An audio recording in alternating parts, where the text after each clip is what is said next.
Vous me recevez? Je vous reçois. Alors, par contre, j'ai pas votre image. Là, c'est tout bon. Ouais, l'image que vous avez de moi est Oh, correcte, il n'y a pas de souci. merveilleuse même. Très Merveilleuse. très bonne image. C'est parti. Allez. Alors, Monsieur Messan, vous êtes internationalement connu pour vos analyses en géopolitique.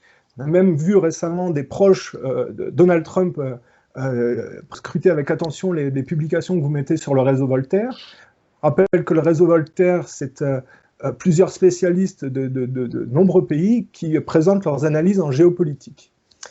Vous êtes plus précisément connu depuis le début des années 2000 où vous avez dénoncé les attentats du 11 septembre comme étant en fait l'amorce d'un plan de remodelage, notamment du Moyen-Orient.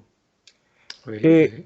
ce courage vous a valu d'être obligé de fuir votre pays à partir du moment où, par effet de latence, on est passé de l'administration Chirac au gouvernement Sarkozy. Et on a vu un changement notable dans le comportement du gouvernement français à ce moment-là. J'aimerais, pour nos auditeurs, que vous reveniez sur cette partie de votre vie où vous avez été obligé de fuir votre pays.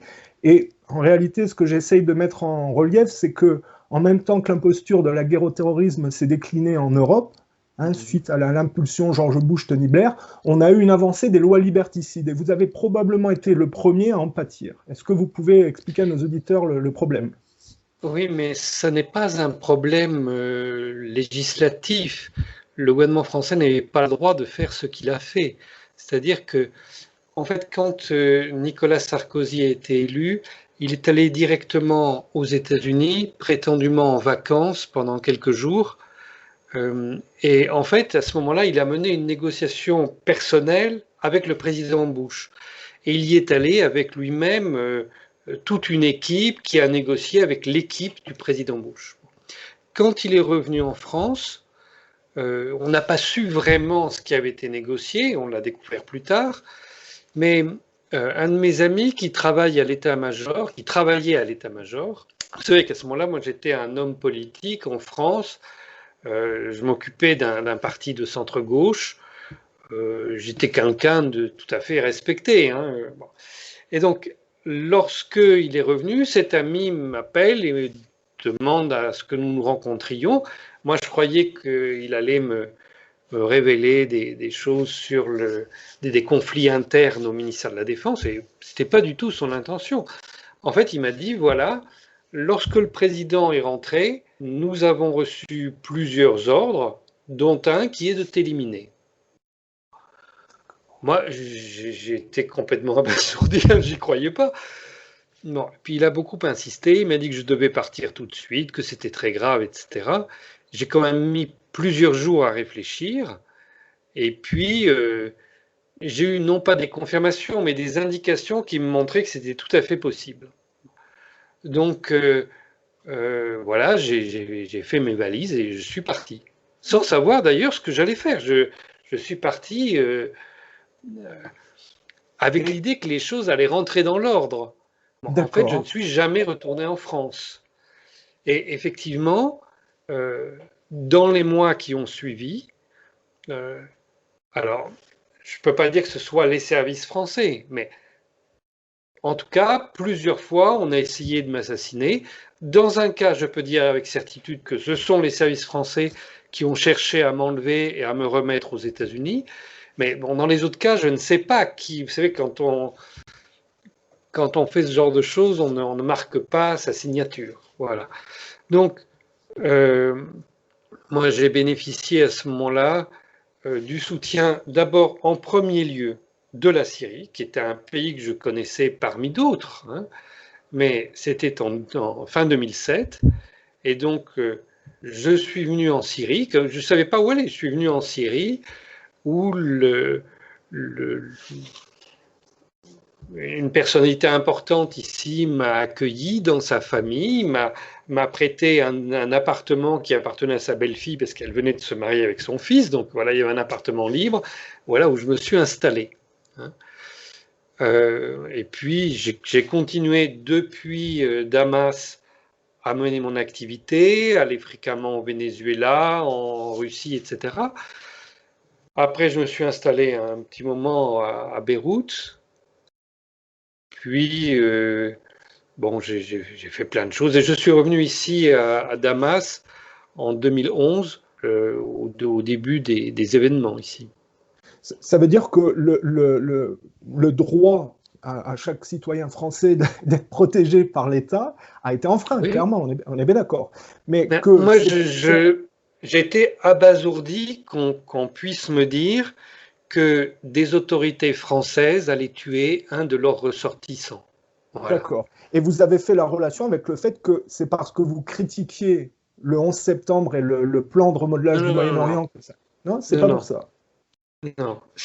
Oui et non. Ce que je veux dire, c'est que à partir de 2002, donc 5 ans plus tôt, quand j'ai publié euh, mon Donc, livre sur le 11 septembre, donc, à ce moment-là, immédiatement, les États-Unis ont menacé de m'assassiner.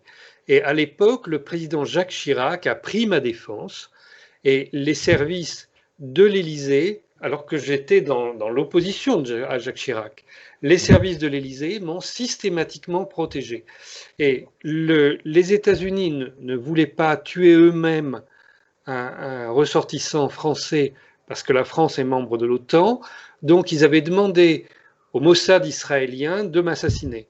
Et le président Chirac a eu une discussion avec le premier ministre israélien de l'époque, qui était M. Sharon, et il lui a dit que la protection de la France s'étendait à l'ensemble du territoire européen. Donc après ça, chaque fois que je me déplaçais à l'étranger, l'Élysée appelait son homologue dans l'État étranger en question pour lui dire il est sous votre responsabilité, vous devez le protéger. Donc chaque fois, j'étais très très bien protégé. oui, et puis vous veniez pas de nulle part. Vous êtes né à Bordeaux, c'est ça, hein, si j'ai bien Oui, oui, oui. compris, Oui, et vous avez fait Sciences Po. oui, oui, oui. Oui. Non, Donc, mais donc vous avez un parcours lisible, c'est ça, vous n'êtes j'ai pas... un euh, parcours très lisible et euh, j'étais très connu dans les milieux politiques en France. Et à l'époque, je passais très fréquemment à la télévision. Hein. C'était. d'accord, mais Voilà. alors, donc, sous Chirac, vous avez été protégé, sous Sarkozy, Oui, il s'est soumis en fait aux injonctions de l'administration Bush, hein, que ce soit clair. absolument. Il Et, a considéré que. Voilà. et, et depuis ce temps-là, que ce soit sous Sarkozy ou François Hollande ou même Macron, vous n'avez pas la possibilité de revenir parce que vous n'êtes pas en sécurité en réalité. Alors, c'est pas tout à fait ça. Sous Nicolas Sarkozy, c'est resté comme ça jusqu'à la fin, aux 3 derniers mois du mandat de Sarkozy. En fait, à ce moment-là, il y a eu un- toute enfin, toute une opération ici en Syrie, parce qu'il y avait des soldats français qui se battaient ici pour encadrer les djihadistes contre l'État syrien. On se Et situe dans quelles années à peu près pour situer, hein. ah, ah, euh, en Donc c'est 2012. 2012. Donc au début 2012, euh, le- les, les djihadistes, alors il faut savoir qu'à l'époque, c'était pas du tout la guerre comme ça l'a été par la suite en Syrie. À l'époque, il y avait très très peu d'événements proprement militaires. Ce qui était surtout, c'était des attentats, euh, des destructions contre des symboles plutôt. Et puis, il y a eu la création d'un émirat islamique ici, dans la banlieue de Homs, à Baba Amr. Et cet émirat islamique était défendu par l'armée française. Il y avait des comment s'appelle, euh, euh, des missiles français qui étaient installés autour de ce quartier, en fait, pour empêcher l'armée syrienne de donner l'assaut. Et il y avait des officiers français, ils n'étaient pas très nombreux, peut-être une quarantaine, pas plus, hein, même moins que ça à mon avis, mais il y avait des officiers français qui encadraient ce qu'on appelle des takfiris, c'est-à-dire c'est une branche des frères musulmans qui est extrêmement violente et qui considère il est un devoir de tuer tous ceux qui ne partagent pas leur vision de l'islam. Donc, euh, ces takfiristes, il y avait à peu près tous les takfiristes syriens qui étaient là. C'est-à-dire, en fait, 3000 personnes, pas plus que ça. Hein. Mais ces combattants était là pour durer. Donc si on attaquait cet émirat islamique, ça ne pouvait être qu'un bain de sang. Il n'y avait pas de possibilité de négocier avec ces gens-là. D'accord. Donc, à l'époque, il y avait une division dans le gouvernement de Nicolas Sarkozy, cette division avait déjà eu lieu pendant la guerre en Libye. En Libye. Et j'avais fait partie du gouvernement libyen à ce moment-là. Guerre en Libye 2011, et là on se situe en 2012 quand la France s'est pivotée vers la Syrie, du coup. Hein. Voilà, voilà. D'accord. Donc, bon, moi je connaissais ces divisions dans le gouvernement de Nicolas Sarkozy, puisque je les avais déjà vues au moment de l'affaire libyenne. Donc quand il y a eu le siège de l'émirat islamique de Bab el-Hamer, le gouvernement syrien ne savait pas quoi faire. Est-ce qu'il fallait donner l'assaut et tuer 3000 personnes? Est-ce qu'il fallait négocier? Mais on ne pouvait pas accepter que ça dure comme ça, parce que ces gens-là faisaient des directs sur toutes les télévisions du monde en disant que c'était terrible ce qui leur arrivait, qu'on les bombardait en permanence, ce qui était complètement faux. Il y avait toute une mise en scène qui était faite autour de cet émirat. Donc, il se trouve que la personne qui dirigeait le siège de Bab el-Hamer connaissait personnellement le ministre français de l'Intérieur et est entré en contact avec lui. Donc, je ne sais pas bien comment ça s'est passé au sein du gouvernement de Nicolas Sarkozy, mais le président Sarkozy a autorisé son ministre de l'Intérieur, Claude Guéant, à négocier avec les autorités syriennes pour mettre fin à cette situation. Et donc, le gouvernement syrien m'a demandé de venir comme tiers de confiance dans cette négociation. J'étais un ressortissant français et tout le monde savait que je défendrais les intérêts français, même si le gouvernement français cherchait à m'assassiner. C'était deux choses complètement différentes.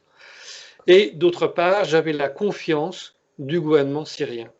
Donc voilà, j'ai été assisté aux négociations. Claude Guéant a envoyé ici un de ses représentants et sur place, on a commencé à négocier avec les djihadistes. Il se trouve que ça n'a pas vraiment fonctionné. On nous a demandé de nous retirer et en fait la négociation a continué par l'intermédiaire de la Russie pendant 2 jours et il y a eu un accord. Donc à ce moment-là, l'accord prévoyait de retirer, de laisser partir les soldats français qui étaient là avec les gens qui les entouraient et que les combattants qui restaient sur place se rendent aux autorités syriennes. Tout ça a eu lieu. Et le chef d'état-major français est venu au Liban, à la frontière avec la Syrie, récupérer les soldats français que la Syrie avait laissés partir. Tout ça est parfaitement vérifiable, même si ça n'a jamais été reconnu par la presse française. Et évidemment, les autorités françaises n'ont rien dit, les autorités syriennes non plus. Donc, à la fin du mandat de Nicolas Sarkozy, j'aurais pu retourner, pendant 3 mois, j'aurais pu retourner en France, mais je ne l'ai pas fait. Certainement, c'est une erreur de ne pas l'avoir fait à ce moment-là. Parce que lorsque François Hollande est arrivé au pouvoir, il a relancé la guerre. Il a considéré qu'il n'était pas tenu par l'accord passé par son prédécesseur. Il a relancé la guerre et là, ça a été une vraie guerre, puisque là, tout le monde s'en est mêlé, on a fait venir des troupes du monde entier, etc. Bon. Donc, moi, ma situation est redevenue terrible à ce moment-là. Et mais excusez-moi, mais qu'est-ce que ça aurait changé que vous reveniez en France pour vous? Vous dites que ça a été une erreur de votre part. Peut-être que s'il a relancé la guerre, vous auriez peut-être plus en danger en France, non? C'est pas le. Oui, j'aurais été très en danger en France, ça j'en suis certain. Donc c'était pas mal chanceux. Vous avez donc eu de la chance de ne pas être revenu en France. J'aurais dû revenir à la fin du mandat de Nicolas Sarkozy, parce que lui venait de conclure cet accord Et il était sincère quand il a conclu cet accord qui n'a duré que 3 mois. D'accord, d'accord. Je vois ce que vous Voilà. voulez dire. Et ensuite, donc, la guerre a été redéclenchée par François Voilà. Hollande. Bon. Et là, vous Et dites que... ensuite, on a à nouveau essayé de m'assassiner ici, etc. Donc, et là encore, je ne peux pas dire ce sont les services français qui l'ont fait. Je peux dire simplement, on a essayé de m'assassiner. Bon. Et sous Macron, c'est encore décliné ou ça a changé? Non, d'accord. non. Actuellement, je n'ai pas eu à endurer quoi que ce soit. D'accord. Peut-être maintenant, je pourrais retourner en France, je n'en sais rien. Pour autant, par prudence, vous... Voilà, je n'ai pas de contact avec le gouvernement de M. Macron. Oui, mais par contre, sur place, vous pouvez constater que ce qu'a fait François Hollande est poursuivi par le gouvernement actuel. Donc vous pouvez probablement déduire que...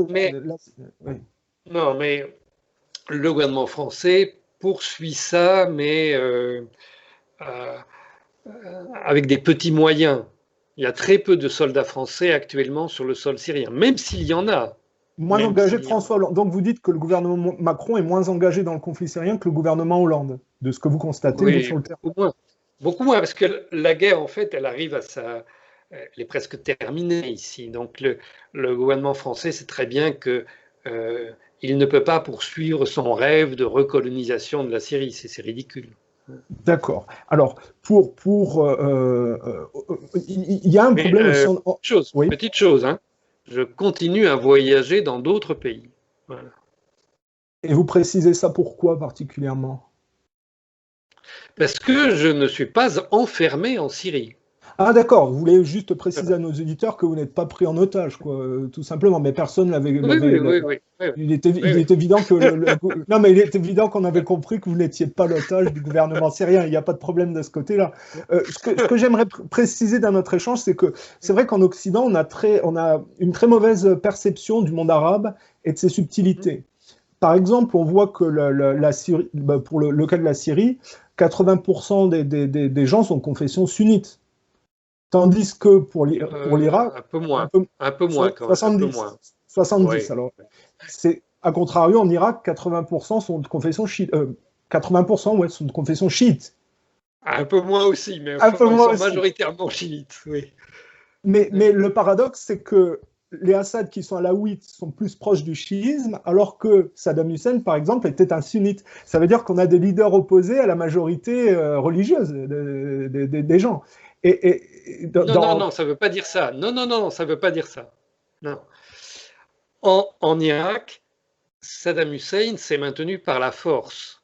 Donc oui, on peut dire qu'il n'avait pas la même religion que la majorité chez lui et il favorisait la minorité dont il était issu. Donc lui était en Syrie, c'est très différent. Lui était sunnite et il dirigeait par la force des chiites. Tandis qu'en Syrie, pourtant, ce sont deux pays qui sont partagés par le bassisme au départ. Et le bassisme, normalement, est censé être tolérant envers les autres religions. Donc, vous dites que Saddam Hussein se démarque du bassisme dans le fait que c'était un dictateur qui s'imposait par la force, alors que les Assad respectent le bassisme dans son rapport aux autres religions. C'est ça que vous voulez dire? Absolument. Vous savez que Saddam Hussein a connu une lente dérive, en fait. Hein. Et au départ, c'était certainement un homme très bien, mais avec le temps, c'est devenu quelqu'un de tout à fait catastrophique. Bon. Et par contre, en Syrie, la doctrine de l'État reste le baasisme, qui est directement issu de la Révolution française, hein, je vous signale quand même. C'est la base du baasisme, c'est la référence à la Révolution française. La question que je voulais vous poser, c'est est-ce que justement le point focal syrien n'est pas au niveau de l'Empire et de la prédation de l'Empire sur la Syrie? Est-ce que ce n'est pas l'idéologie cohésive du bassisme qui pose problème parce que ça freine, évidemment, s'il y a une cohésion dans le monde arabe comme le bassisme le souhaiterait, ça bloque l'expansion d'Israël finalement au détriment des pays arabes. C'est ça peut-être que l'Empire cherche à bloquer, c'est la velléité arabe de cohésion. Parce que si on revient un peu en arrière, à la fin des années 70, on voit qu'il était question que la Syrie et l'Irak ne forment qu'un seul pays. Et c'est à ce moment-là qu'un leader qui avait des velléités, enfin un leader émergent qu'on appelle Saddam Hussein, a empêché cette union. Et c'est là que les relations sont détériorées entre le clan Assad et les Hussein. Et on a retrouvé d'ailleurs le père de Bachar al-Assad, Hafez al-Assad, dans la coalition de la première guerre du Golfe contre l'Irak. Par contre, le fils s'est démarqué du père quand en 2003, il a refusé de valider l'invasion de l'Irak par les Américains. Donc, moi, ma question c'est... Non. Il ne s'est pas démarqué du père. Il se trouve que la première guerre contre l'Irak, c'était à propos du Koweït, tandis que la deuxième guerre à laquelle vous faites référence, il n'y avait aucune raison objective de faire la guerre à l'Irak. Donc la Syrie n'a pas fait cette deuxième guerre. Vous voulez dire que le père de Bachar al-Assad n'aurait pas participé à la coalition anti-Saddam Hussein de 2003? Parce que il n'aurait certainement pas participé à celle de 2003. D'accord, parce que je m'étais dit peut-être que le fils arrivait un peu à se démarquer du père dans le conflit avec l'Irak, dans une logique de cohésion bassiste, justement. Et je me disais, est-ce que la Syrie n'est pas l'opportunité d'une reprise cohésive du monde arabe qui bloque, vous connaissez le problème de Laurence d'Arabie et de l'interférence des Anglais, des Américains et des Anglo-Saxons en général dans le monde arabe avec le diviser pour mieux régner. Et moi, je m'étais dit, la Syrie est le point focal d'un conflit parce que c'est une velléité de cohésive du monde arabe que les anglo-saxons ne supportent pas parce qu'ils sont implantés pour des raisons notamment de poursuite d'un modèle économique problématique au niveau de la dette. Je pense qu'il y a plusieurs choses. Bon, d'abord, c'est sûr, depuis un siècle maintenant, les désordres qui ont été créés au moment de l'effondrement de l'Empire ottoman et de son remplacement par les empires anglais et français, tous ces désordres continuent jusqu'à aujourd'hui. Et dans ce désordre, l'État d'Israël a été créé au départ avec une volonté de créer un grand Israël, ou tout au moins de contrôler politiquement et économiquement toute cette région. Mais aujourd'hui, ce rêve tient du passé. Il n'y a plus en Israël que M. Netanyahou tout seul qui pense ça. Son armée n'est pas prête à envahir l'ensemble du monde arabe et ça n'est pas envisageable. Ce qui se passe maintenant, c'est autre chose.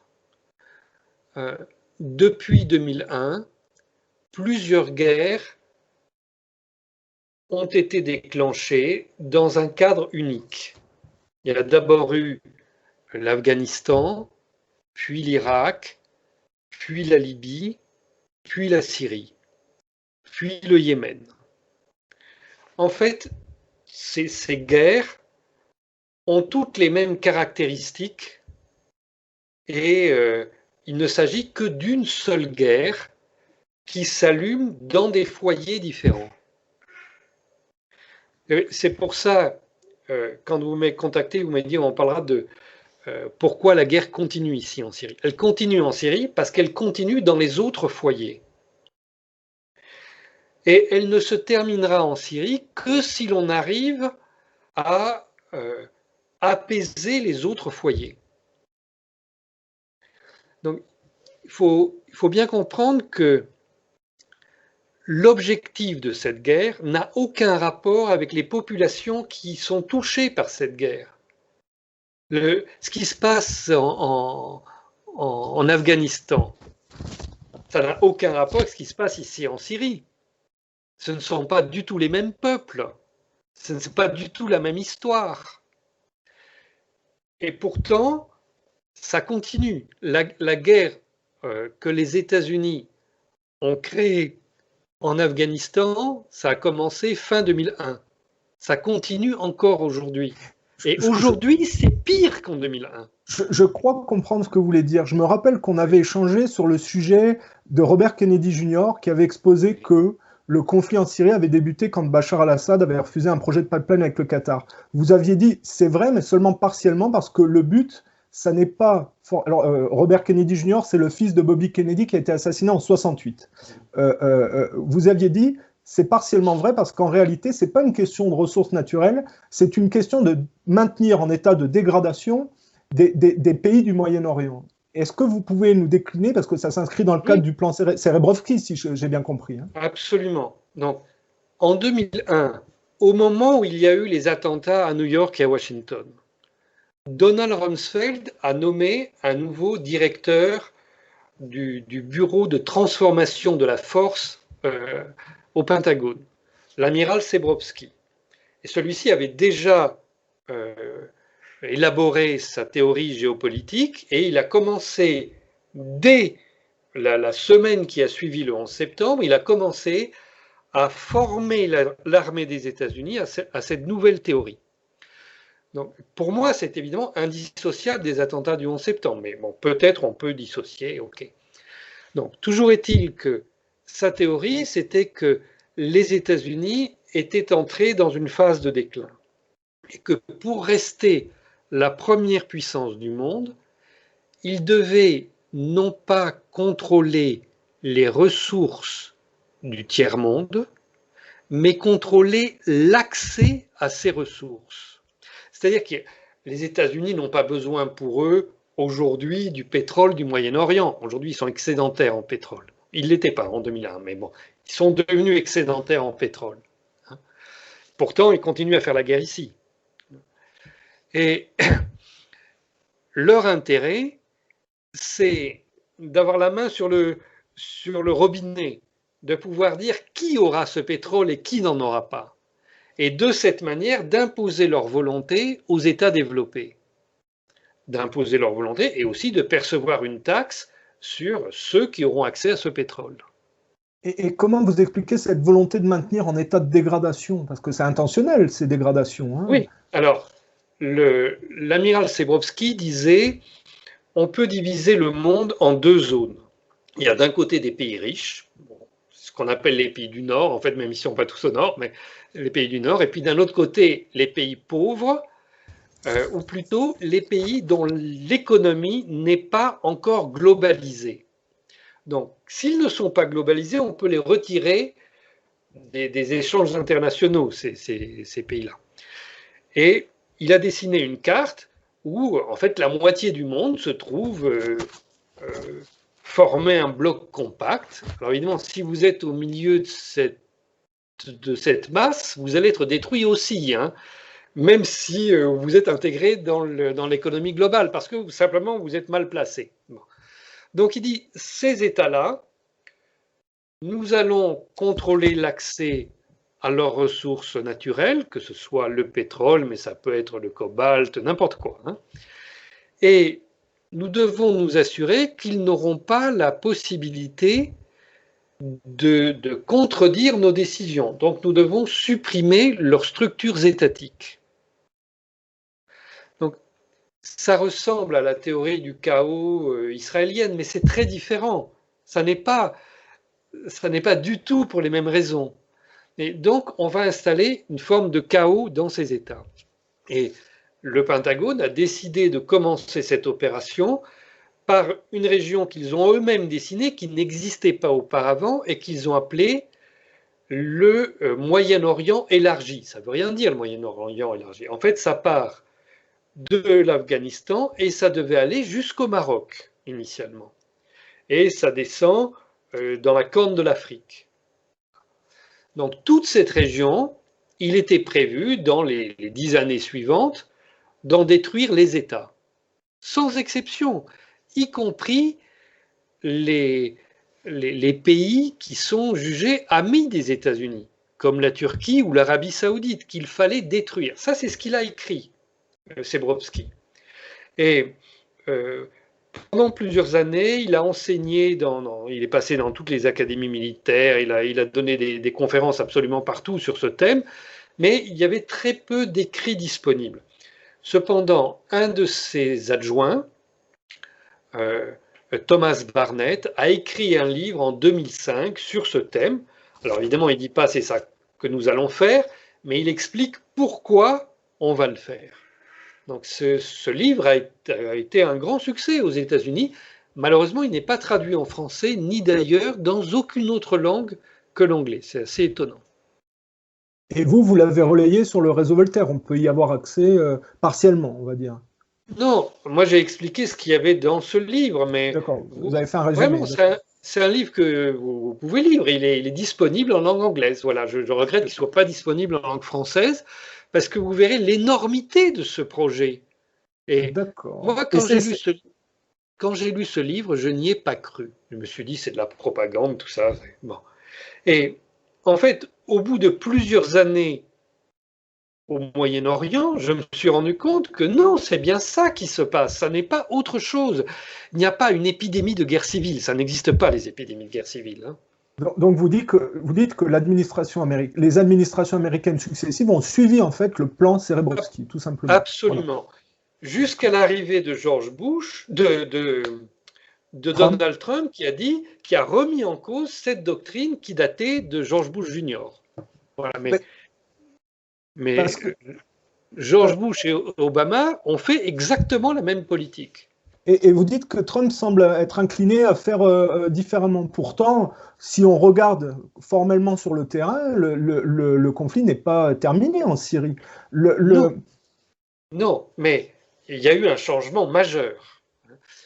Au cours de la guerre ici en Syrie, les États-Unis, qui avaient prévu de diviser l'ensemble de la région selon des États ethniques. Vous savez, il y avait eu en 2005, au moment où Thomas Barnett a publié son livre, il y a eu aussi la publication de la carte que l'état-major des États-Unis avait dessinée du Moyen-Orient remodelé, on disait à l'époque. Et donc on divisait les grands États en plus petits États sur une base ethnique et on déplaçait les populations de force. Et tout ça a été écrit longtemps à l'avance, dès 2001, au moment des attentats, dans la publication Parameters. C'est la publication de l'armée de terre des États-Unis. c'est pas le plan pour le nouveau siècle américain dont vous parlez. Non, non, non, non, non, non, non. D'accord. Je parle des écrits du Pentagone. D'accord. Donc dans Parameters, qui est la revue stratégique de l'armée de terre des États-Unis, euh, je cherche le nom de ce colonel, Ralph Peters, le colonel Peters, a publié un article. C'est lui qui, après, 4 ans plus tard, a publié la carte dont il parle dans cet article. Mais elle existait déjà en 2001, puisqu'il en parle de cette carte. Et il dit on va faire des déplacements de population. On va tuer énormément de gens. Mais par la suite, ça rendra le Moyen-Orient plus vivable. Et pour vous, ça a trait de la pathologie. Moi, quand je vous écoute, je me dis, les types qui pensent ça, ils ont un problème d'ordre psychiatrique. Ouais. Moi, je ne cherche pas à juger leur état mental, hein, je cherche à trouver une solution aux problèmes que ces gens-là créent. Parce que quand dans un article donc, qui a été publié, cet article a été publié le 13 septembre 2001. Donc l'auteur de l'article dit qu'il est nécessaire de faire couler le sang abondamment au Moyen-Orient élargi. Donc moi, je me demande comment est-ce qu'on peut empêcher ça. Je comprends bien.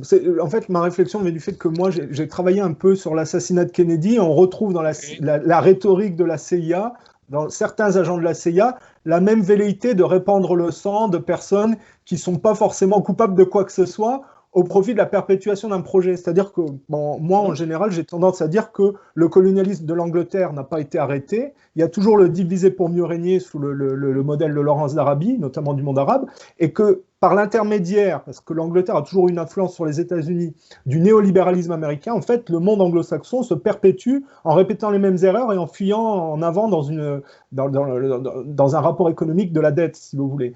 Et pour ne pas avoir à payer la facture, on en arrive à une insanité de bout de tableau qui rejoint ce que vous dites avec des comportements qui, pour moi, hein, dans les analyses que je fais, ramènent à de l'insanité ou de la psychiatrie. Sur le long terme, je pense que vous avez raison. Hein, c'est bien la continuation de la même opération, en fait, hein, tout ça. Mais dans leurs écrits, les stratèges des États-Unis ne font pas référence à ce qui a précédé. C'est tout. Voilà. D'accord, oui. Ils cachent l'affiliation, peut-être. Hein, c'est ça que vous voulez dire. Oui, il ne l'aborde pas, d'accord. Ce que je voulais aussi aborder avec vous, c'est quand on aborde le conflit en Syrie et le fait qu'il s'éternise, moi j'ai un point de vue qui est assez tranché. C'est vrai que je ne suis pas forcément bon diplomate, mais je regarde la Russie et je me dis, bon, à l'époque de la guerre en Libye, c'était Medvedev le président, Poutine le Premier ministre, mais les Russes se sont fait doubler. Ils n'ont pas réagi, ils ont été trop lents. Non, non, non, non, non, non. Non, non. À l'époque, le président Medvedev s'est aligné sur la position des États-Unis contre l'avis du Premier ministre Vladimir Poutine. Ah oui, d'accord, il y avait une contradiction entre le président et le Premier ministre. Il y avait une contradiction terrible et l'ambassadeur de Russie à Tripoli a écrit un rapport à son ministère dans lequel il a écrit que le président Medvedev venait de trahir la Russie. C'était l'avis de l'ambassadeur. Il a donc été rappelé immédiatement à Moscou et pour dire que la tension était très forte. Quand il a été rappelé à Moscou, les télévisions l'attendaient à l'aéroport où il a à nouveau, devant tout le monde, dit des horreurs sur le président Medvedev. Puis, donc je ne sais pas ce qu'il est devenu depuis. Puis, il a été reçu par le Premier ministre Poutine et devant les caméras de télévision, il était reçu par le Premier ministre alors qu'il venait d'insulter le président. Et pour autant, le tandem Poutine-Medvedev fonctionne toujours. Moi je parle d'un... Non, parce qu'il est toujours Premier Les ministre. rapports de force sont inversés. D'accord, vous voulez dire qu'il y avait plus, du côté de Medvedev, une inclinaison à être pro-occidentale, tandis que Poutine était plus lucide. Mais pourtant, moi, quand je regarde le conflit en Ukraine qui a succédé, et c'était Poutine le président, Oui, de oui. la vue lui-même de Poutine, il s'est fait doubler. C'est-à-dire que, si on le raconte pour nos auditeurs, hein, en Ukraine, la CIA est passée par Facebook, Twitter, a convaincu des jeunes de prendre la tête de mouvements soi-disant révolutionnaires. Ils ont corrompu des acteurs de la société civile. Ils ont poussé tout ce monde à faire une soi-disant révolution. Et quand Yanukovych, qui était plutôt inclinaison pro-russe, a voulu mettre en place une répression militaire, le groupe Obama, Clinton, Ashton, Soros est intervenu auprès de Poutine pour qu'il empêche Yanukovych de mettre fin à la rébellion, hein, à l'insurrection. Et Poutine, ayant voulu éviter le bain de sang, a accepté l'accord avec les Occidentaux et a dit à Yanukovych de ne pas intervenir militairement. Et évidemment, le clan occidental a accéléré la sortie des gens dans les rues, et on a même vu le camp ukrainien pro-occidental, hein, les politiciens, utiliser des snipers pour tirer dans le dos de leurs propres manifestants et accuser Yanukovych du coup. Et c'est comme ça qu'ils ont démis un président pro-russe dans une logique de progression mimétique, et qu'ils l'ont remplacé par un pro-occidental qui était largement plus mafieux que ce qu'il a remplacé, voire beaucoup plus criminel. Et de l'aveu de Poutine lui-même, l'accord qu'il avait avec le groupe atlanto-sioniste, c'était qu'ils étaient censés faire rentrer les gens chez eux pour éviter le bain de sang. Donc il a expliqué publiquement qu'il s'est fait totalement duper.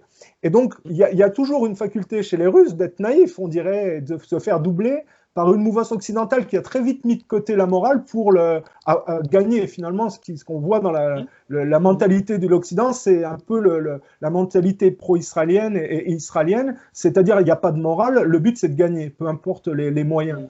Et alors, quand on regarde ça avec recul, on se dit, ils se sont fait avoir en Libye, les Russes, ils se sont fait avoir en Ukraine, et là, on regarde Idlib, et on voit qu'encore une fois de plus, l'Occident, par l'intermédiaire d'un homme que je trouve assez flottant et ambigu, qui est Erdogan, qui joue, lui, la carte du néo-ottomanisme, ils arrivent encore à duper Poutine et à réarmer Daesh en prétendant, hein, parce qu'ils sont arrivés du côté de Poutine en prétendant que c'était pour éviter un bas de sang. Et encore une fois de plus, il a accepté. Alors moi, ma question, c'était, quand est-ce que les Russes vont arrêter d'être laxistes et naïfs envers l'Occident et être intransigeants pour finir le travail? Parce que Idlib, ça aurait dû être terminé depuis un moment, quand on regarde... Oui. Alors, d'abord, la Russie vis-à-vis de la Turquie n'est pas dans une position où elle peut imposer sa volonté. Parce que la Russie a besoin de la Turquie pour franchir les détroits et amener sa flotte en Méditerranée. Donc ça, c'est un très vieux problème c'était déjà le sujet de l'affrontement entre la Russie et l'Empire ottoman au XVIIIe siècle. Ah, on retombe sur ce qu'on disait tout à l'heure, c'est-à-dire que la poursuite du colonialisme d'antan se retrouve dans les lignes néocoloniales, en fait. Oui, tout à fait, absolument. Absolument. Alors là, absolument. C'est une poursuite. Donc, là, le président Poutine, il a d'abord cherché à ménager un État de l'OTAN pour s'assurer qu'il pourrait traverser les détroits sans difficulté. Mais ceci ne va pas durer. Parce que la Turquie est en train de construire un canal qui double les détroits. Alors, c'est bizarre parce qu'on peut se dire, mais ça ne sert à rien, puisque vous avez la voie maritime. Pourquoi creuser un canal qui va longer cette voie maritime? Parce que la réponse, c'est qu'il y a un traité international qui ne permet pas de sélectionner les navires qui traversent les détroits. Soit on ouvre les détroits, soit on les ferme. Tandis que s'il y a un canal qui longe les détroits, à ce moment-là, la Turquie pourra fermer les détroits, mais laisser passer qui elle veut sur son canal. D'accord. Et donc, selon vous, la Turquie est capable de faire quand même basculer la fin du conflit du bon côté?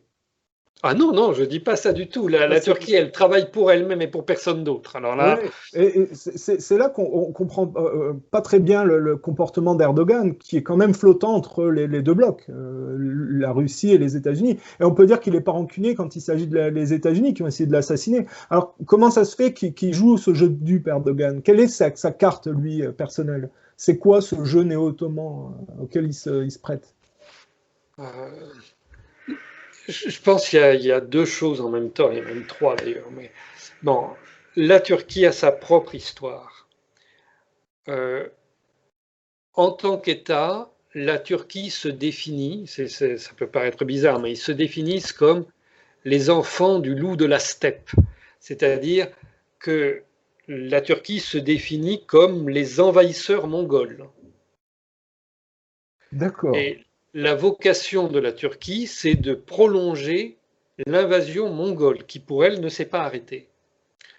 Donc, actuellement, la stratégie de la Turquie, telle qu'elle a été expliquée publiquement par le président Erdogan, consiste à appliquer ce qu'on appelle le serment d'Atatürk, ou on dit parfois le serment national ou le dernier serment ottoman. C'est-à-dire qu'au moment où l'Empire ottoman était en cours de dissolution, en fait, la dernière assemblée ottomane a promis de ne pas abandonner certains de ses territoires. Et donc, actuellement, la Turquie revendique non seulement son territoire actuel, y compris le Kurdistan qu'elle a envahi, le Kurdistan avait été proclamé à la fin de la Première Guerre mondiale dans l'actuel territoire turc, donc elle l'occupe actuellement. Ça a été, vous savez, il y a eu 2 traités successifs pour la fin de l'Empire ottoman. Un premier qui limitait considérablement la Turquie, et même donc il y avait l'État kurde dans la Turquie actuelle, et puis il y avait Smyrne qui était grec aussi dans la Turquie actuelle.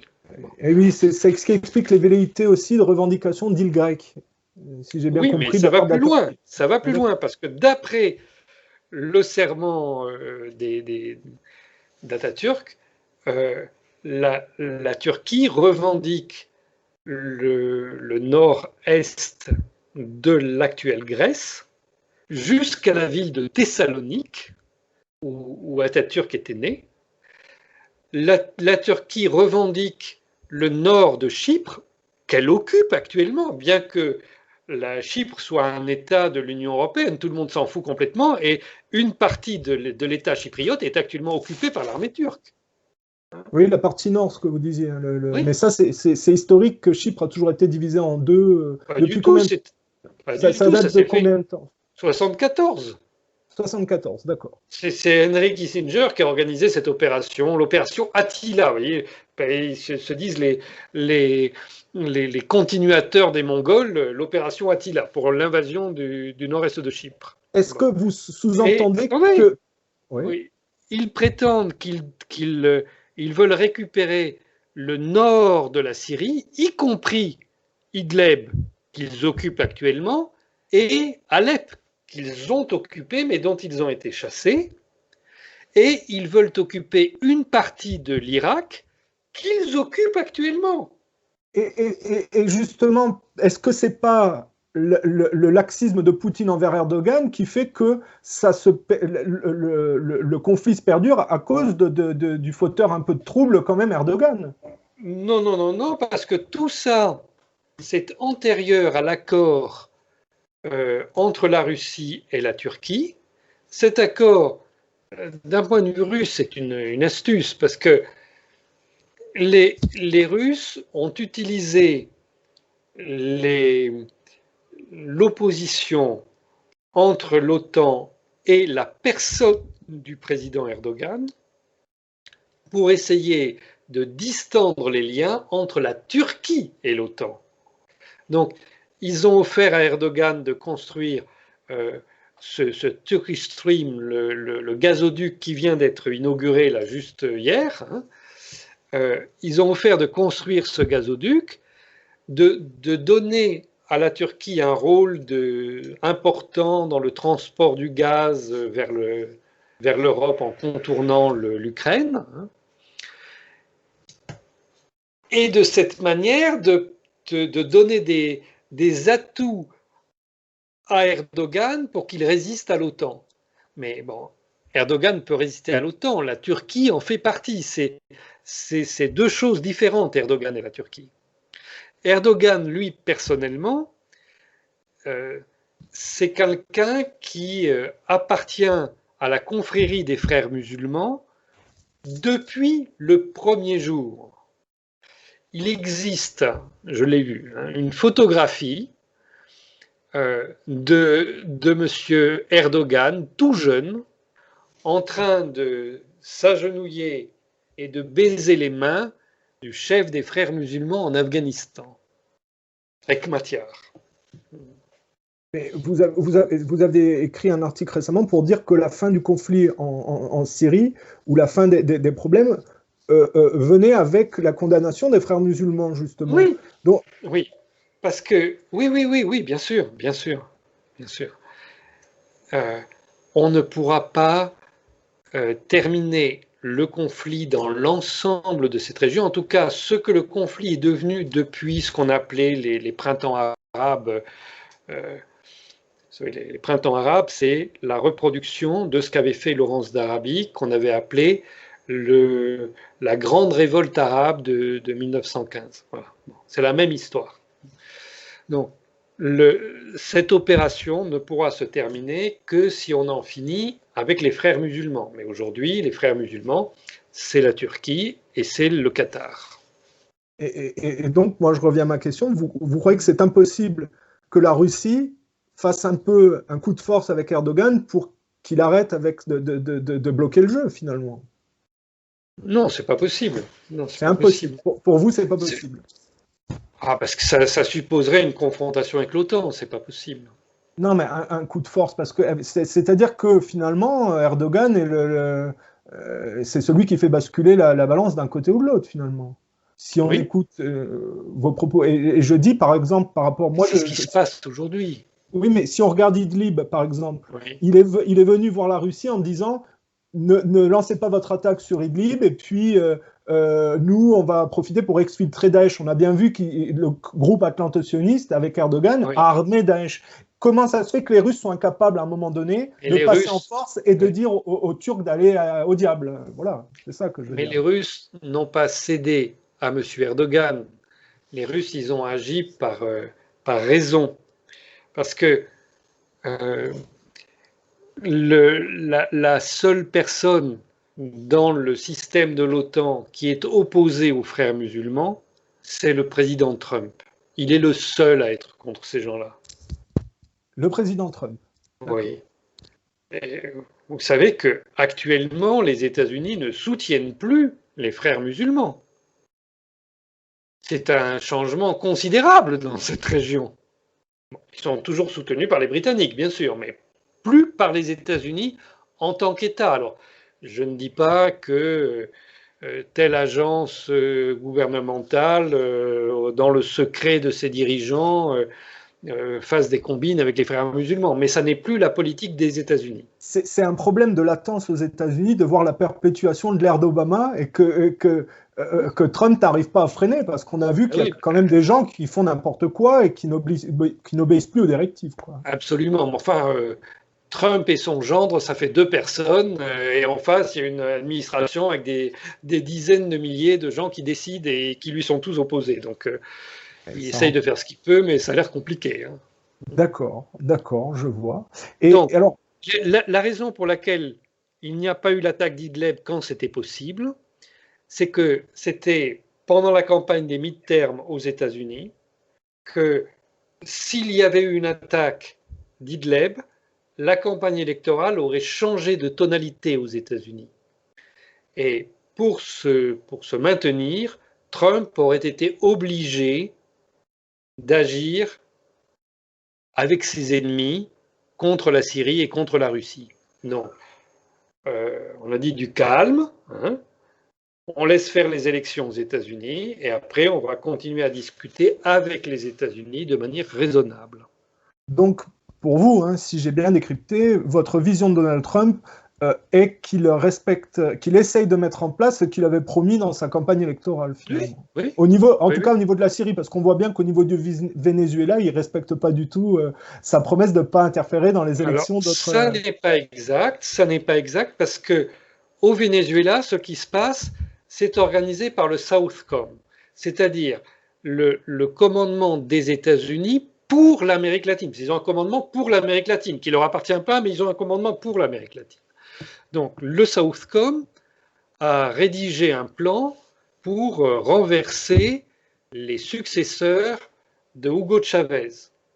Et c'est ce plan qui est actuellement appliqué avec un certain succès, il faut le dire. Bon.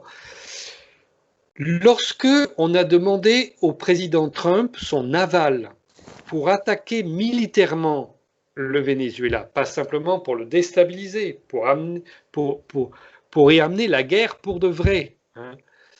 Sur la même configuration que l'Irak, en gros. Une intervention militaire de type Irak. D'accord.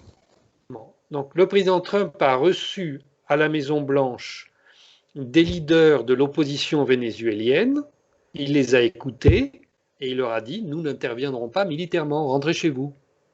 Donc là, on voit encore le problème au sein du Pentagone.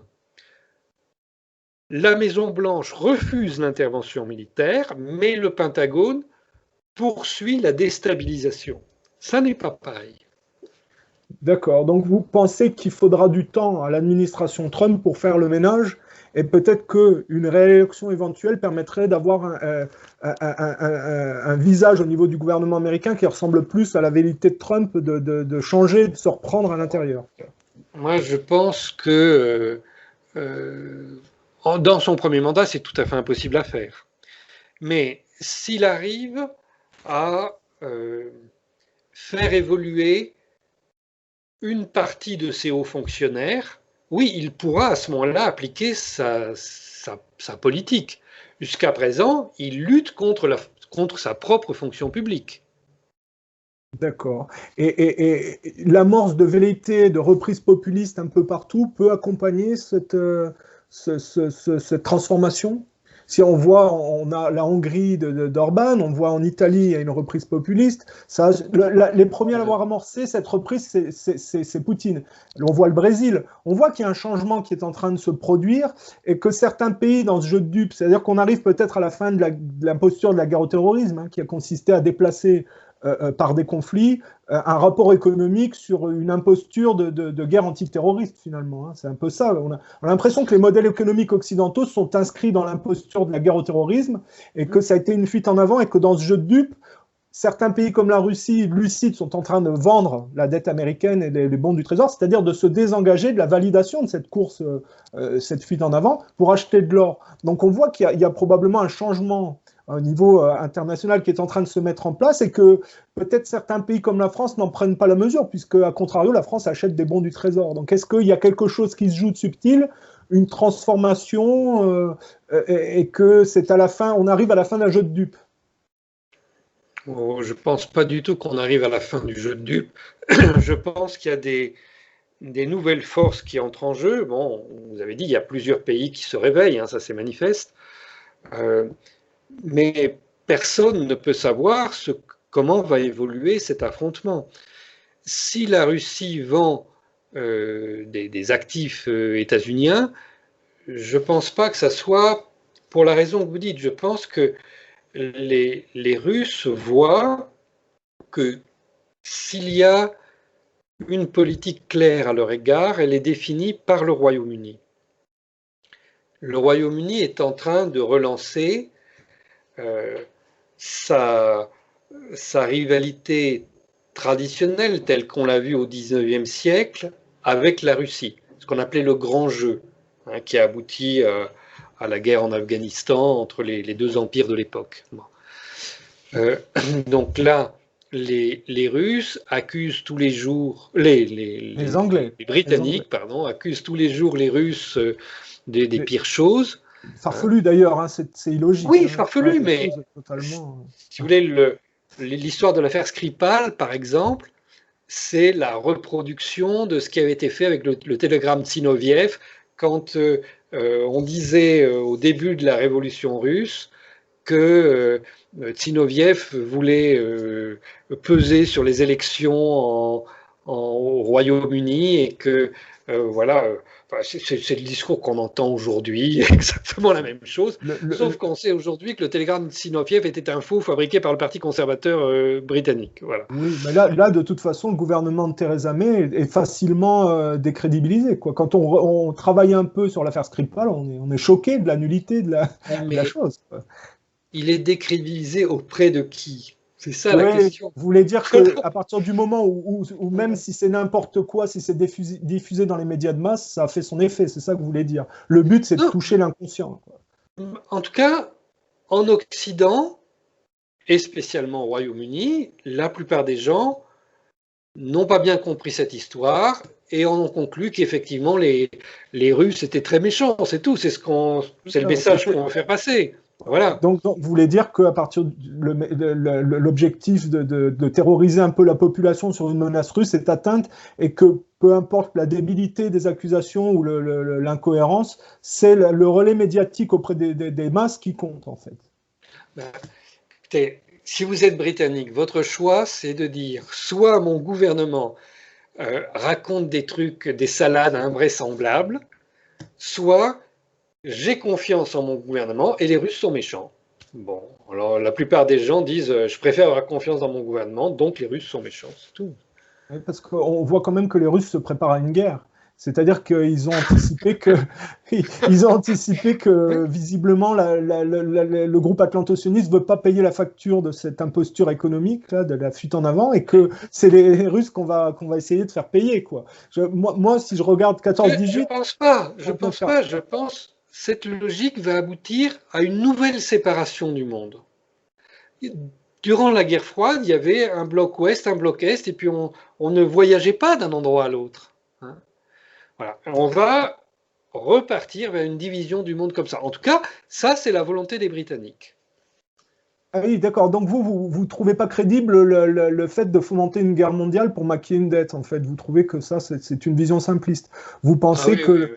Oui. Et qu'est-ce qui vous fait... Parce que si les Russes se préparent une guerre, c'est qu'ils ont quand même l'impression, avec les renseignements qu'ils ont, qu'on essaye de pousser à la guerre contre les Russes. Je veux dire, le projet Trident, là, dans le nord de l'Europe, ne le fait pas par hasard non plus. Oui, on ne le fait pas par hasard. Mais je ne pense pas que les manœuvres de l'OTAN soient la préparation d'une guerre contre la Russie. Je pense que les manœuvres de l'OTAN, c'est un conditionnement psychologique des membres de l'OTAN. C'est pas pareil.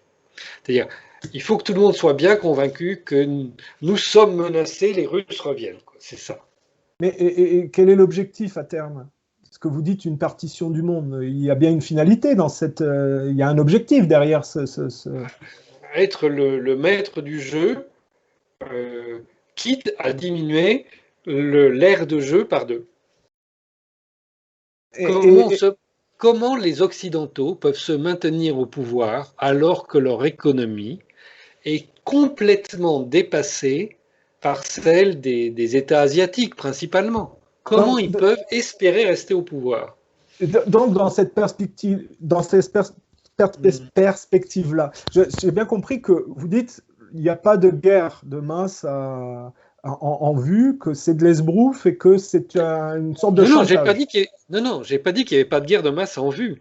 J'ai dit que la guerre, elle n'aurait pas lieu entre l'Est et l'Ouest. Vous voulez dire que Je pense qu'il y a l'Europe, une guerre qui se prépare entre les pays européens. Ça, c'est autre chose. c'est-à-dire que l'Europe serait la poubelle de défaussement de cette histoire, en fait. Non, non, non. Les, euh, il y a une classe de privilégiés qui s'est installée pendant la révolution industrielle autour de l'Empire britannique et de l'Empire français. Cette classe-là, certains ont disparu au cours des deux guerres mondiales, ok, mais il y a toujours des restes, il y a toujours des gens qui sont là. Bon. Oui. Eh bien, comment ces gens peuvent-ils espérer traverser l'effondrement ou disons la stagnation économique de l'Occident? Voilà, c'est ça leur question. Et, et, Bon. et, et Pour traverser cette stagnation économique, soit on prend la doctrine de M. Sebrowski et on dit, eh ben, nous contrôlons l'armée qui contrôle l'accès aux ressources du Proche-Orient, et puis après du bassin des Caraïbes, et puis après de l'Afrique, etc. Bon, soit on dit, euh, nous mettons hors du jeu la seule puissance qui nous tient tête, la Russie, et on arrivera à ordonner ce qui reste du monde selon nos intérêts. d'accord. Donc, si moi, par exemple, j'avais tendance à dire que l'imposture de la guerre au terrorisme, au moment où il fallait payer la dette, eh bien, les pays anglo-saxons la feraient payer à la France, notamment, puisqu'on a vu que les Anglais, par le Brexit, sont sortis de l'Europe, les Américains ont élu Trump, pourtant, la France reste bloquée dans cette prolongation de la guerre au terrorisme, hein. On voit qu'ils sont bloqués. Ça veut dire Oui, que oui. si c'est un jeu de dupes et qu'il faut payer la facture, ceux qui se retrouvent les dindons de la farce, finalement, c'est la France résiduelle qui, à l'époque de Chirac, était contre la guerre en Irak, finalement, Oui, et oui, oui. qui a été trahie par la génération de mai 68 quand Sarkozy et Hollande sont arrivés au pouvoir. Et on a Absolument. l'impression que, et on Oui. a l'impression qu'elle s'est prolongée par Macron et que ces gens-là font tout pour empêcher une vérité de reprise en France et font tout pour couler la France. Il veut dire qu'en réalité, la France semble être le point de convergence de la facture des pays anglo-saxons et s'être engagée dans la guerre en Irak dans les années 2000, alors que Chirac, au départ, était contre. C'est ça qui Oui, absolument.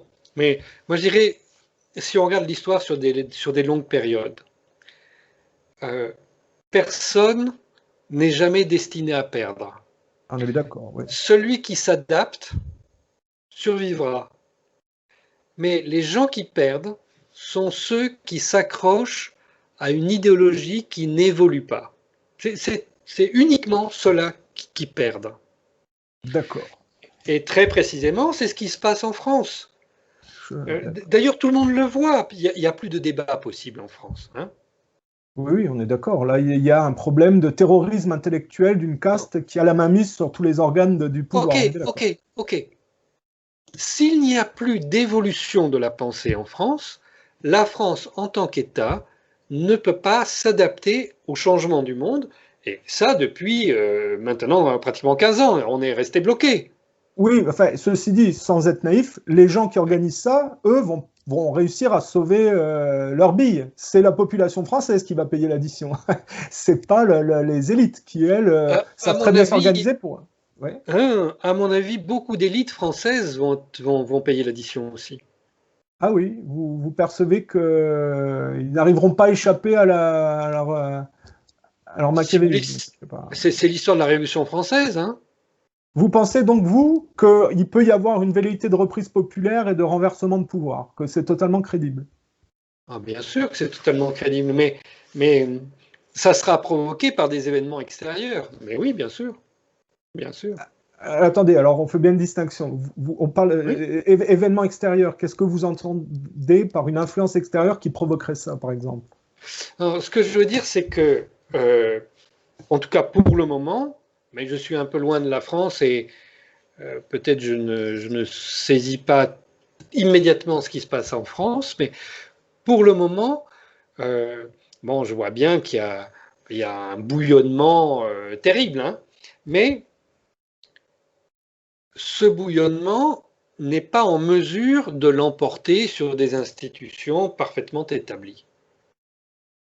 Voilà. Et donc, vous pensez qu'il faudrait qu'il y ait quelque chose à l'extérieur qui déclenche, par effet de domino, un changement? Ouais, je pense, et je dois dire que moi, ça me terrifie hein, comme idée, mais je pense que euh, dans l'histoire française, il y a plusieurs fois eu des moments de blocage intellectuel, et que chaque fois, euh, ils ont été résolus euh, d'une manière violente, et qu'ils ont emporté avec eux de manière un peu indistincte les élites de leur époque. Donc, la Révolution française est l'exemple parfait, hein, ça c'est clair. Bon, dans l'aristocratie, il y avait des gens qui comprenaient ce qui se passait, Et qui en avait causé la sorte. et pourtant, ils ont été emportés avec la vague. Voilà. D'accord. Et ceux qui font la sourde oreille, de la même manière aujourd'hui, seront emportés, comme dans le passé, d'autres l'ont été. C'est ça que vous... Mais c'est ça, et je pense que c'est un drame, mais c'est un drame dont malheureusement ces gens sont les seuls responsables. Ah, on est bien d'accord. Et par contre, vous, puisque vous êtes français, un jour, votre but, c'est quand même de revenir libre, Oui, bien sûr, et sans problème en France, quoi. bien Et sûr. donc, vous allez guetter probablement les prochaines élections ou les changements en France pour voir si vous aurez une opportunité, parce qu'il est évident qu'un changement de pouvoir vous donnera plus l'opportunité de revenir librement. On est bien d'accord. Ah, moi, je peux revenir si euh, j'ai l'assurance, pas simplement. Ça veut dire, au niveau des contacts, si on vous confirme que vous aurez bénéficierez d'une protection et que vous n'êtes pas Non, ciblé, vous reviendrez. j'ai Mais si pas vous ne l'avez besoin. pas, vous reviendrez. J'ai pas besoin de protection. J'ai besoin simplement qu'on ne m'attaque pas. C'est quand même simple. Vous avez besoin que les autorités se manifestent pour vous garantir que vous n'êtes pas un ennemi, Voilà, considéré comme un ennemi du gouvernement. D'accord. voilà. Et à cette condition-là, vous reviendrez sans problème. Ok. Ah, si vous voulez, je vais quand même pas prendre le risque On de. est bien d'accord. On est bien d'accord. Je comprends bien. C'est totalement cohérent. Bon. Bon, je ne veux pas abuser de votre temps plus que ça. Vous avez été fort aimable de m'accorder plus d'une heure. On a fait quand même un travail intéressant sur des points bien précis. Et effectivement, si vous avez des choses à ajouter pour finir la vidéo, est-ce que vous avez des éléments pour compléter ou est-ce que ça vous satisfait là, sur ce qu'on... Moi, ça me satisfait tout à fait, sauf là sur la question de ce qui se passe en France. Oui. Bon. Euh, Bien que je ne sois plus en France, j'ai évidemment toujours des contacts personnels avec des dirigeants français de partis très différents les uns des autres. D'accord. Et euh, je constate que même ceux avec qui j'ai des relations d'amitié anciennes ne sont plus capables aujourd'hui de dire en public ce qu'ils pensent lorsqu'on se parle En ou privé. lorsqu'on s'envoie des messages, quoi. Bon. Donc je considère que euh, ils ne sont pas en capacité d'aider leur pays, Vous voulez dire d'aider qu'il faut, notre pays. il faut de la franchise et il faut avouer, dire quand quelqu'un a l'impression qu'il y a un problème. Par exemple, Gérard Collomb, là, qui a expliqué qu'on allait au chaos et qui a Oui, mais démissionné, c'est ce genre de comportement que vous attendez des gens qui sont au courant des problèmes de la France, quoi. il y a un moment, il faut dire, on ne peut pas continuer à faire semblant et à se taire. Non, c'est pas possible de faire ça. Je pense, bon alors, Gérard Collomb a choisi de retourner en province. Voilà, bon, eh bien peut-être un certain nombre de dirigeants nationaux devraient faire la même chose, quel que soit leur parti politique. Et je pense que s'ils ne le font pas, euh, la tension continuera encore en France. Euh, de toute manière, dans la situation de blocage intellectuel qui existe, il n'y a pas de possibilité d'évolution des institutions. Elles sont bloquées, ça ne va pas changer. Elles ne peuvent que continuer comme elles le font aujourd'hui. Et par exemple, là, j'écoutais le Premier ministre Édouard Philippe parler hier et il expliquait que voilà, il écoutait les manifestations, les protestations, etc., mais qu'il allait libérer les gens de la dépendance au pétrole. Mais personne ne lui a demandé ça. Hein? Donc lui, il dit, voilà, il y avait la manifestation des Gilets jaunes, alors il dit, j'ai écouté ce que disent les gens, je ne vais pas changer parce que je vais les libérer de ce qu'ils m'ont pas demandé. Oui, oui, c'est un discours totalement coupé de la réalité, Oui, mais des attentes. Oui, on est bien voilà, d'accord. mais je ne doute pas qu'il y ait une certaine sincérité quand il parle comme ça. Ce que je veux dire, c'est que même quand il voit des centaines de milliers de gens devant lui qui protestent, il dit je ne changerai pas. Il ne peut pas changer. C'est une question intellectuelle. Pendant la Révolution française, aucun des dirigeants français n'a changé. Bon, peut-être Mirabeau, on va mettre de côté, mais sans ça, ils ont tous continué avec l'esprit du système qui s'effondrait. Donc, forcément, on va à un moment donné vers une explosion. Et c'est dommageable pour le pays, cette explosion. Mais rester sur les conneries actuelles, ça l'est encore plus.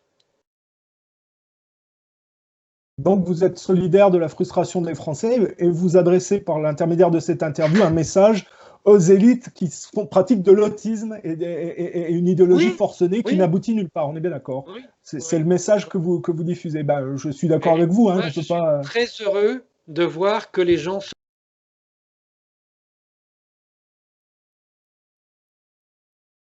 que j'essaye de tenir ce discours et que on ne l'écoute pas, mais voilà, j'ai l'impression que les gens se rendent compte de ce qui ne va pas. Et il faut se rendre compte que le pays a changé, l'économie a changé. Aujourd'hui, nous sommes dans une économie globalisée. Donc, les, les décisions que l'on peut prendre en France euh, ne peuvent être applicables que si on change notre rapport à l'étranger. Si on sort, Ah, alors attendez. on Il y a eu un bref moment de coupure, mais c'est revenu. oui. C'est revenu. Je disais, nous sommes dans un monde globalisé. Donc là, ça fait 3 présidents successifs qui essayent de prendre des décisions, mais ça ne se traduit pas dans la vie quotidienne. Parce qu'en fait, ils n'ont plus le pouvoir. Il faut d'abord que les institutions retrouvent le pouvoir. Et ça demande que le pays retrouve son indépendance face à des entités transnationales. Ben, oui, mais alors dans ce cas, je me permets juste de dire, il faut tout simplement un changement d'élite politique, parce que ce que vous dites ne correspond pas Peut-être, aux lignes politiques de ceux qui sont au pouvoir actuellement. Et peut-être que l'analyse de la génération mai 68 arde et de son prolongement au service du système élitiste est le cœur du problème. Il faudrait peut-être un mouvement plus populiste, finalement.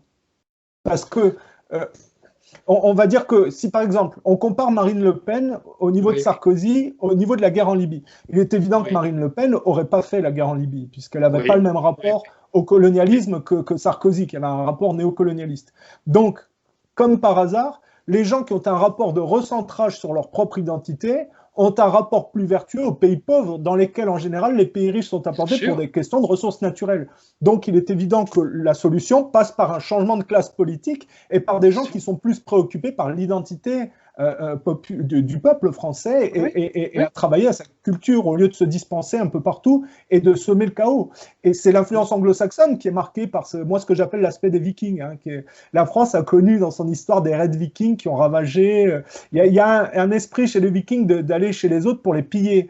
Et cet aspect viking s'est prolongé dans les modèles économiques de cultures qui en sont issues, les anglo-saxons, puis leur bras armé, les États-Unis. Et la France a plus, dans sa culture en général, est plus nuancée dans son rapport de déferlement dans le monde. Et donc, il est évident que c'est un rapport plus mesuré, de recentrage sur soi. Et c'est ce qu'avait dit Trump. C'est pour ça que je suis un peu déçu, moi, de mon côté, de Trump. C'est parce qu'il n'arrive pas à appliquer ce qu'il avait dit, un recentrage sur son économie chez lui. Voilà. Et c'est un peu pareil en France. Il y a une caste qui s'accroche au pouvoir et qui ne veut pas la lâcher et qui est en train de mettre le pays dans le mur tout en préparant son évasion à elle. Vous voyez ce que je veux dire? C'est ça, moi, qui oui, oui, me... oui, oui, oui, oui, oui. Et j'insiste sur le fait que là, actuellement, il y a une révolte qui naît à propos de l'écrasement fiscal, particulièrement dans les zones rurales. Hein. Mais le, la solution n'existe que par un changement préalable de la politique étrangère. Il ne sera pas possible de changer l'économie en France si on ne change pas d'abord la politique étrangère. Or, il n'y a jamais eu de démocratie française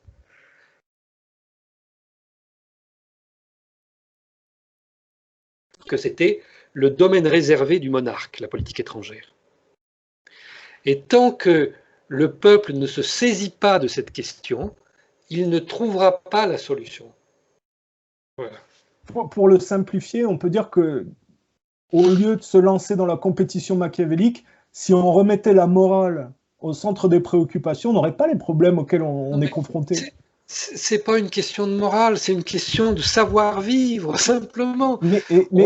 Ça On inclut la doit morale. vivre. Regardez le conflit en Oui, Syrie. C'est immoral le comportement du gouvernement français au oui, fait de mais prétendre lutter contre le terrorisme tout en finançant les terroristes. Donc on est bien bien d'accord sûr. que ce sont les valeurs et la morale qui devraient être le fondement des actions des gens. Et que si on se basait là-dessus au lieu du machiavélisme financier, on n'aurait pas les problèmes de dette et de crimes qu'on accompagne, si vous voulez. Ok, mais ça dépend de la définition qu'on a de la morale et c'est un mot qu'on peut Voilà. utiliser pour dire autre chose. C'est pour ça que j'évitais ce terme-là. Vous avez trop l'habitude qu'on gavole le terme de la morale qui est à géométrie variable selon les gens. Moi, je parle de morale dans l'absolu. On voit bien que Poutine a un rapport un peu plus vertueux dans l'accord, dans le respect des accords et des normes internationales que le camp atlanto-sioniste. Et c'est bien une question de morale. Ouais, c'est ça que je veux dire. Oui. D'accord. Le respect de la parole donnée, oui. Le respect, Ouais. et puis le respect des règles internationales, parce que Oui. on voit bien que la mouvance atlanto-sioniste se cache toujours derrière des tas de concepts, mais ne respecte aucun en tout cas des normes internationales. On voit bien qu'il n'y a rien qui est respecté. Quoi. Oui, mais les institutions internationales, par exemple les Nations Unies, ont connu la même transformation que ce que l'on voit en France. Donc, aujourd'hui, l'administration des Nations Unies n'obéit plus à l'Assemblée générale. D'ailleurs, on ne sait même plus si l'Assemblée générale existe, elle ne sort que très occasionnellement. Et l'administration des Nations Unies, donc des hauts fonctionnaires, prennent des initiatives à l'insu et à l'encontre du Conseil de sécurité. Donc, si vous voulez, c'est une situation de fou. La guerre en Syrie, alors, non pas au moment où nous parlons là, mais dans les 2 années précédentes, La guerre en Syrie, elle a été coordonnée par des hauts fonctionnaires des Nations Unies, à l'insu du Conseil de sécurité. Donc, le système est devenu tellement... tout est vérolé de l'intérieur. C'est une insanité de bout de tableau, quoi, on a l'impression. Oui. Ce que vous disiez, c'est des élites qui s'accrochent à la perpétuation de quelque chose qui ne marche pas, et dans leur comportement, il y a une certaine insanité. Même si je sais que vous ne voulez pas juger ou quoi qu'est-ce, c'est quand même cliniquement le constat qu'on peut faire de comportement, quoi. Je vous remercie de m'avoir accordé ce temps. Je vais évidemment, enfin, si, je vais reprendre la vidéo, je vais peut-être couper certains petits passages dans une logique d'efficience. Je vous enverrai le lien, et puis vous me direz si vous validez la vidéo. Mais en tout cas, ça permettra que vous relayez votre message aux Français, puisque je vois que ça vous tient à cœur de discuter avec les Français, et que vous êtes tenu à l'écart, et que c'est pas normal pour un citoyen français de vivre banni comme ça. C'est pas normal. Vous êtes bien d'accord? Il y a 2 ou 3 jours, il y a eu une émission sur France Culture, et c'était pour dire du mal de Trump et de moi. Je ne sais pas pourquoi, bon, bref. Et un des intervenants a dit que j'avais une pensée totalitaire parce que je refusais le dialogue. Mais c'est eux qui ne veulent pas me parler. Pourquoi ils ne m'ont pas invité dans leur émission? On voit dans vos propos que vous êtes trop gentil par rapport à cette caste et que vous essayez de les raisonner alors que ce ne sont pas des gens raisonnables. C'est une réalité. Il y a des gens qui ne sont pas raisonnables. On ne peut pas discuter. Ils sont engagés dans un blocage. Ce que vous disiez, quand on regarde les émissions en France, on a vraiment l'impression qu'il y a du terrorisme intellectuel et que c'est un terrorisme intellectuel qui s'accompagne par un terrorisme djihadiste sur le terrain dont on a l'impression que c'est la contrepartie médiée. Vous voyez ce que je veux dire? Oui, c'est la contrepartie, mais oui. C'est aussi la continuation. Je dis ça tout simplement parce que on s'aperçoit que les mêmes qui sont bloqués dans leur idéologie forcenée, c'est les mêmes qui prétendent lutter contre le terrorisme tout en le finançant. Donc moi, je me dis que c'est la médiation d'une violence occidentale dans les pays pauvres qui s'exerce par les terroristes qui financent. Donc je dis, il y a une pour moi, hein, il y a un lien entre la violence intellectuelle pratiquée dans les médias et la violence qu'on voit par l'intermédiaire des djihadistes qui financent politiquement tout en prétendant en être victimes. C'est pour ça que pour moi, ça renvoie à une insanité, que je fais des analyses sur ça, parce que moi, ça ne me dérange pas de dire que ces gens sont perturbés mentalement. Voilà. En tout cas, Thierry Messant, je vous remercie pour votre gentillesse et le temps que vous m'avez accordé. Je fais plein de bonnes choses pour la suite et puis peut-être à une prochaine fois alors. À bientôt. Au revoir, Thierry Messant.